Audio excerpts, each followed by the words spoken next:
Evet arkadaşlar, şimdi N11 tarafında indirim kuponu kısmındayız arkadaşlar. İndirim kuponu kısmında bizim birçok seçeneğimiz mevcut. Burada gördüğünüz gibi ürün ekle, alıcıya teklif et gibi seçenekler mevcut. Bir de takip et kazan seçeneği mevcut ama takip et kazan kuponunu şimdi aktif ettim. Dolayısıyla şu an burada gözükmüyor. Takip et kazan aktif etmeseydim arkadaşlar o da burada bulunacaktı. Hatta tekrar silebiliriz bunu. Gördüğünüz gibi sil seçeneği mevcut. Ben burada bu kuponu silebiliyorum arkadaşlar. Gördüğünüz gibi burada herhangi bir kuponu arayabilirsiniz arkadaşlar. Kuponunuz aktif olan bir kuponunuz varsa da burada görünecektir. Burada gördüğünüz gibi kupon aktifse arkadaşlar kuponu kopyala seçeneği yapabilirsiniz. Ya da pasifse de bunu yapabilirsiniz. Eğer çok verim aldığınız bir kupon varsa ve tekrar aynı baremde bu kuponu kopyalamak istiyorsanız arkadaşlar o kuponu kopyalayıp yayına alabilirsiniz. Kupon oluştur seçeneğine tıklayıp bir kupon oluşturmaya çalışalım arkadaşlar. Şimdi burada gördüğünüz gibi ürün ekle, alıcıya teklif et, takip et kazan gibi seçenekler mevcut. Burada takip et kazan, müşteriler mağazanızı takip ediyor ve kupondan faydalanıyor. Örnek veriyorum, siz diyorsunuz ki 200 TL üzeri alışveriş yapan müşterilerime ben 50 TL ya da 100 TL kupon vermek istiyorum. Bu takip et kazan kısmı çok iyi çalışır arkadaşlar. Tüm pazar yerlerinde iyi çalışır. Hem takipçi kazanırsınız yani kitleniz oluşur. Hem de müşterileriniz bu offer'dan faydalanmış olur ve bu alışverişe dönme ihtimali daha yüksektir. Alıcıya teklif et kısmında arkadaşlar takipçilerime özel, sepetinde ürün olanlara özel, sipariş verenlere özel kuponlar şeklinde düşünebilirsiniz. Tabii bunlar arasında bir seçenek seçmek lazım. Ama gördüğünüz gibi bu mağazada şu an sıfır takipçi olduğu için alıcıya teklif et kuponunu kullanmak verimli olmayacaktır arkadaşlar. Burada yüzde indirimi kısmından da TL ya da yüzde indirimi de seçebilirsiniz arkadaşlar.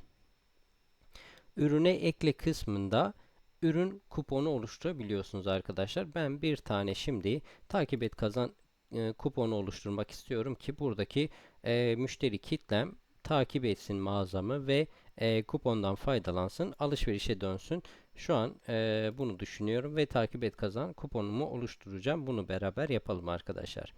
Yüzde indirimi seçeneği mevcut ya da TL indirim seçeneği mevcut. Takip et kazanda genellikle yüzde indirimi iyi verim alır. Takip et kazanda TL indirimi şeklinde ben bunu aşmak istiyorum şimdi. Minimum alışveriş tutarını istiyor. Ben örnek veriyorum. Diyebilirim ki 2000 TL'lik ürün sepetine atanlarda ya da 2000 TL'lik ürünlerde bu müşteriler mağazamı takip etsin ve ben buna 100 TL gibi bir indirim verebilirim. Ama bu barem benim bu ürünlerimde yüksek olduğu için ben bunu 200 TL'ye 100 TL şeklinde planlamak istiyorum. Yani ürün müşteriler ürünlerimi sepetine alsın, mağazamı takip etsin ve 100 TL indirim kazansın ve bunun da alışverişe dönme ihtimali yüksek olacağı için ben bunu da bu şekilde kurgulamış oldum. Tabii bunu da kar marjımızı kurtarıyor olması önemli. Bunu da hesaplamanız önemli arkadaşlar. Yani buradaki ürünleriniz bu kuponu karşılıyor mu? Buradaki üründen, kupondan zarar ediyor musunuz? Bunu da kontrol etmenizde fayda var. Bu kupon kaç kişide geçerli olsun? Ben 50 kişi diyorum. Örnek veriyorum. Siz buraya 500 de yazabilirsiniz. Daha fazla da yazabilirsiniz. Kuponun geçerli olacağı süreyi soruyor arkadaşlar.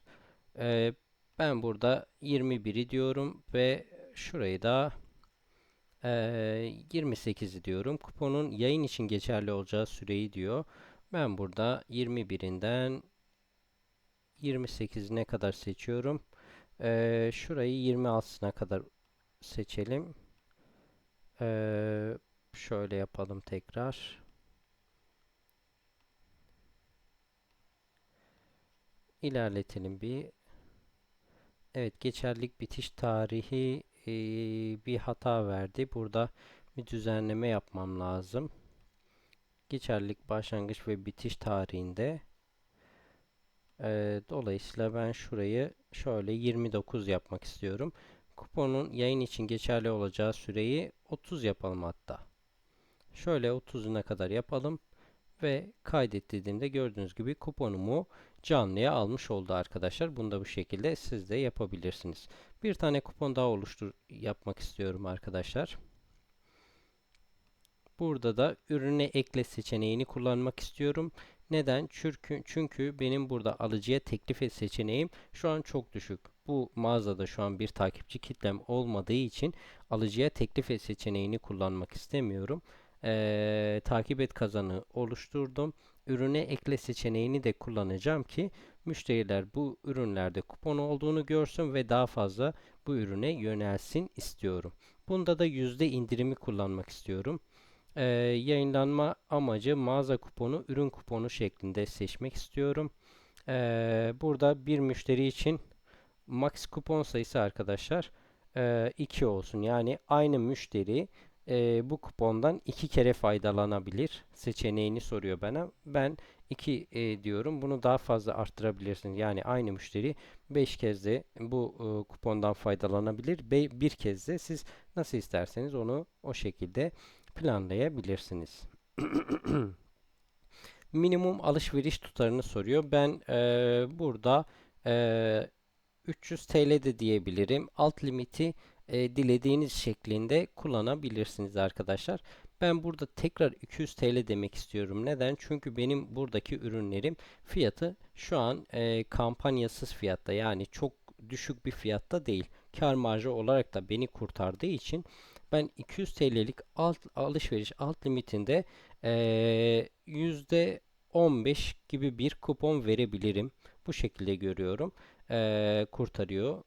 Dolayısıyla ben bu kuponu bu şekilde %15 şeklinde tanımlamak istiyorum arkadaşlar. Max kupon sayısını da yine tekrar 50 diyorum. Max indirim tutarını da buradan 600 TL diyorum. Yani 600 TL'yi aşan bir indirim olmayacak arkadaşlar. Bunu da bu şekilde düşünebilirsiniz. Burada kuponun kullanım için geçerli olacağı süreyi soruyor. Ben burada 21'inden 29'una diyorum. Buradan da 21'inden ayın 29'undan, hatta burayı daha uzun tutmak istiyorum. Burayı da ayın 30'u demek istiyorum. Bu şekilde bu kuponu da aktif etmek istiyorum. Kuponun geçerli olacağı ürünleri seçin. Ürün seçmemi istiyor. Buradan da ürün eklemem lazım tabii ki de. Burada gördüğünüz gibi arkadaşlar ben buradaki tüm ürünlerimi eklemek istiyorum ama siz dilerseniz sadece birkaç tane ürününüzü seçebilirsiniz. Buradan markaya göre, ürüne göre de filtreleme yapabiliyorsunuz. Ben buradaki tüm ürünlerimi eklemek istiyorum ve ekle diyorum. Ürünlerimi ekledikten sonra kaydet seçeneğinden sonra kuponumun kaydedildiğini ve yayına açıldığını görmüş oldum arkadaşlar. İndirim kuponu arama ve tanımlama işleminde bu şekilde siz de yapabilirsiniz N11'de.